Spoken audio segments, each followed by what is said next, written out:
idan ka tattaka da ƙafafunka saboda ka je sallar jam'i a masallaci fahiya ka haddatin ladanka kamar wanda ya sauke aikin hajji daga gida kurum ka zo masallaci. To sai annabi ya ce wa man masha ila salati tatawwu'in idan mutum ya tattaka zuwa sallar nafila fahiya ka umratin tamma wannan yana daidai da umra cikakkiya. To kaga annabi ya ce wanda ya fito saboda ya tafi sallar walha a masallaci kaga kenan walha ta samu wani hadisi na musamman daga bakin manzon Allah kuma hadisin yana sahihu abi dawud hadisin 558 yana sahihu targhib hadisin 557 yana sahihu jami'i sagir hadisin 6228 sai malamai suke cewa to yanzu ya za mu yi mu haɗa waɗannan hadisai kashi biyu tunda an ce nafila gaba ɗaya a kai ta gida to ita kuma walhafa sai a batta a masallaci ko ko ita ma a gidan ya fi dacewa wanda in ka dubi rayuwar manzon Allah ya yi walhan a gida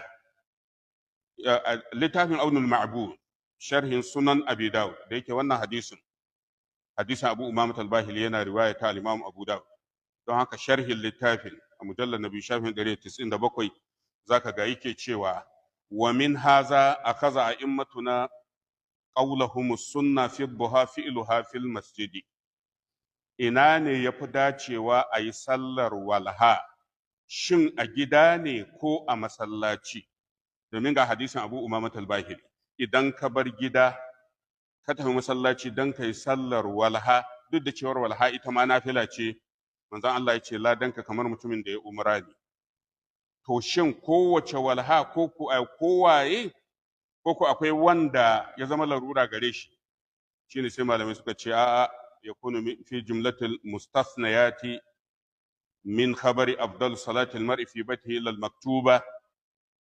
wato wannan annabi ya faɗa ne ga mutanen da walha take samun su ba sa gida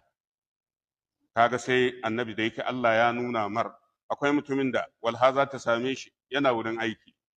kamar misali kana ofis walha ta same ka ko kana shago walha ta same ka ko kuma ka yi tafiya ka taho kai bako ne domin annabi koda a tafiya baya barin sallar walha shi annabi sallallahu alaihi wasallam ko tafiya yayi bai barin sallar walha